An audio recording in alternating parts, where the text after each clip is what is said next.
Hey everybody, back in the 1990s, there was a man named Richard Garfield.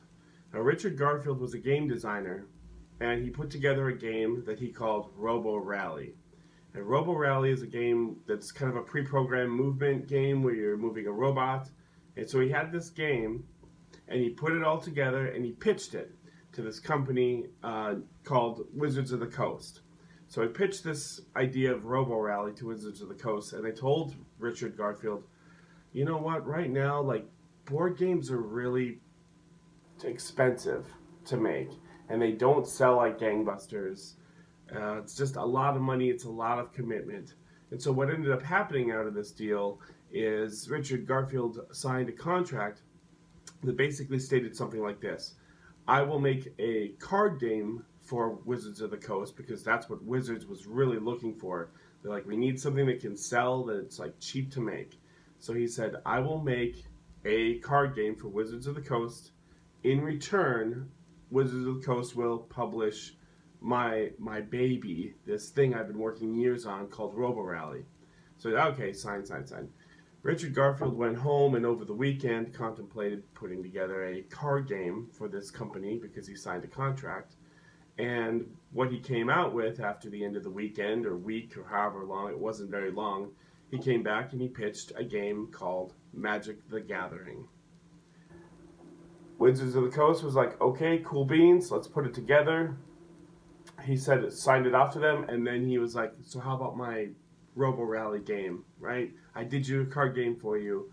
And so Magic the Gathering was produced, released by Wizards of the Coast, and Robo Rally was also released as per their agreement.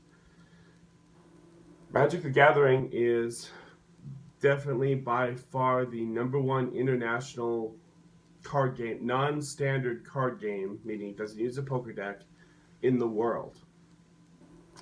Robo Rally is nobody's ever heard of Robo Rally, and so it's an interesting story because Richard Garfield put something together kind of on a whim to get Robo Rally, his baby, the thing he'd been working on, produced, released, and he spent like a weekend working on Magic the Gathering. And Magic the Gathering is still running, it's still huge. They have tournaments. People actually like quit their jobs to play this game and play tournaments and stuff like that. It is a huge game, and it's pretty much what keeps a lot of gaming shops alive because they do Friday Night Magic and they do tournaments and and things like that.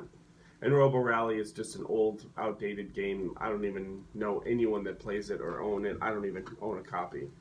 So in today's video, I want to talk about alternatives to Magic the Gathering. So if you're a Magic the Gathering player, or you and your friends, I'm going to present three ideas of games that would be good alternatives to Magic the Gathering. I'll also give a couple of nominations or runners up that I haven't pulled from the shelf.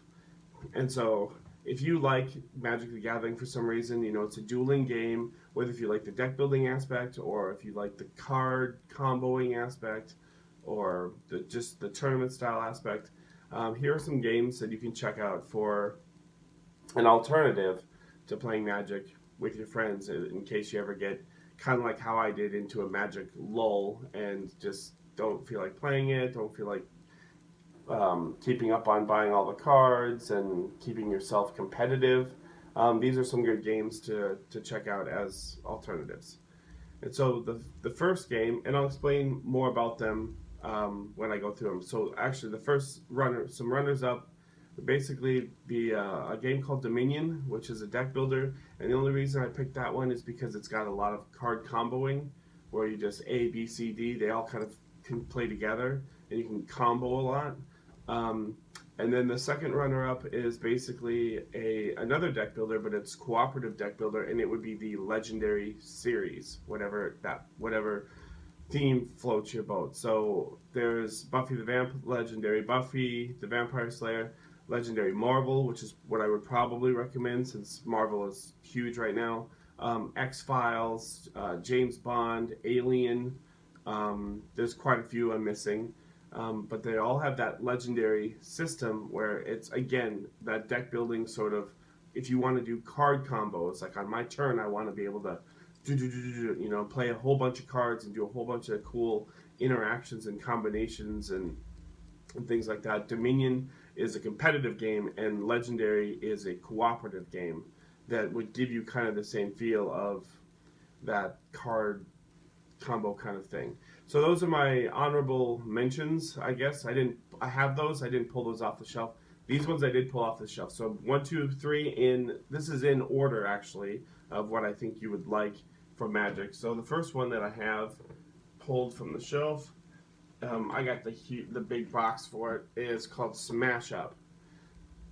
So Smash Up is a card game, of course, and what you do in Smash Up is you take two different factions and you shuffle their cards together, and then that's your army that you fight with. And you're fighting over different locations on the board. There's location cards that you're fighting for to get points. If you win that location, you get a certain amount of points.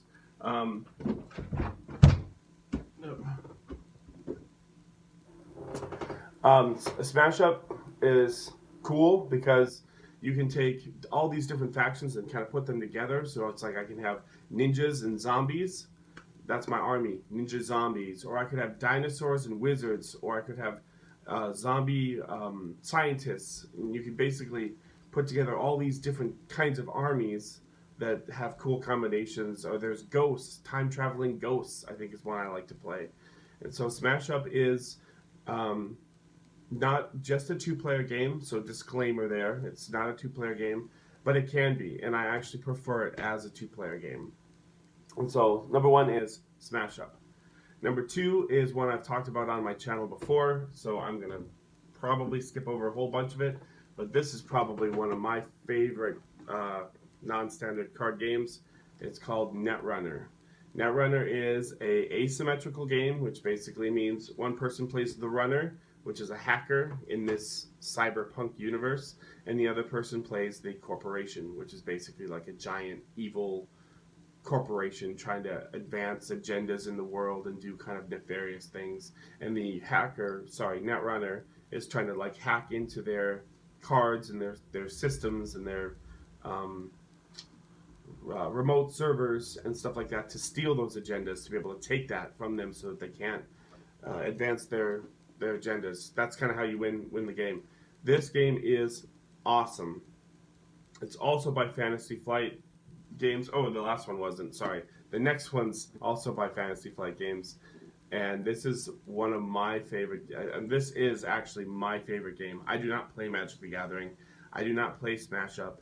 I do not play the next one in the line the way that I play Netrunner. I love playing Netrunner. I'm terrible at it, but it is a very unique game, and it's very, very interesting. So number 2 is Netrunner. And the reason why I picked it is because it is a two-player asymmetrical dueling game, and it does have a lot of that. It's a deck builder.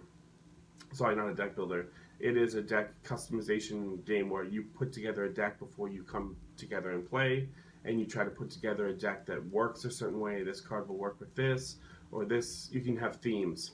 So the theme of this deck is that I try to run fast before you can catch me, or this theme of this deck is I generate a lot of income within my first few turns and stuff like that. So it has that same feel of Magic the Gathering, of people who like to, when they're not playing the game, they sit at home on their couch in front of the TV, and they go through all their cards and they figure out, okay, how do I want to build this deck?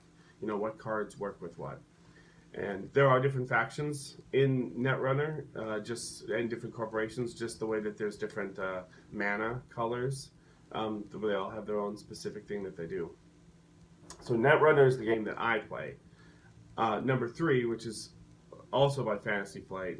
This is by far, it's a super cool game, but full disclosure, it is the most complicated card game that I've ever played. This game really is like just nails on a chalkboard trying to learn and go through like all the 9 different phases and steps and stuff like that. But once you can get through it and spend all the hours and frustration to figure out like how does this card work, when can I play this, when does combat resolve, what's the stack, like how does that work. You are going to love Legend of the Five Rings, or L5R as the fans call it. This is another dead game that was, just like Netrunner, dead game that got brought back by Fantasy Flight Games. This game I have only played probably a handful of times, maybe 3 or 4 times. But the theme is cool. It's kind of a alternate universe of like a feuding Japan, different factions and families and stuff like that, and armies. It has got a huge learning curve, as I already said. But once you can get through that, if you can actually have a friend sit down and be like, we're going to take an afternoon, we're going to learn this, we're going to look up, okay, what happens when this card's played, when this card's played. It's an incredibly complicated game, probably 3 times more complicated than Magic the Gathering, but it's really rewarding because it is a cool game, and it also has multiple ways to win. Unlike Magic the Gathering, where it's just kill your opponent, this one is not necessarily kill your opponent. There's, I believe, 3 different ways that you can build decks to combo to be like, I'm going to win by doing this route, by getting cards to do this and stuff like that.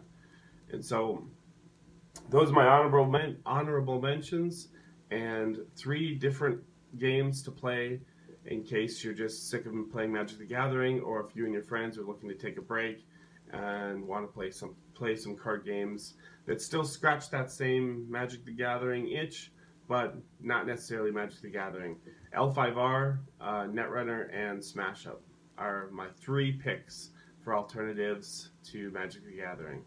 Thanks for watching, guys. I will see you all at the next video. Bye.